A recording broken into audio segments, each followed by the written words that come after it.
In front of me I've got SONY Xperia 10 Mark III. In this video I'll show you how to manage Google Pay app. Firstly, enter Google Pay. Here's the main screen of Google Pay where you can add payment method, manage your cards and add different types of cards. Then, if you tap here, you got access to all your payment methods, participating banks, full activity,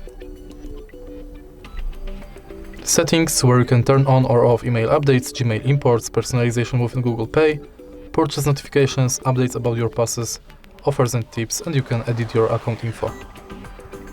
Then we've got contactless setup where you can set payment method, see if NFC is on, if Google Pay is set as default, if your lock screen is set, and if your phone meets security requirements. Then we've got help and support, send feedback, and access to our Google account. If you find this video helpful, please leave like, comment and subscribe.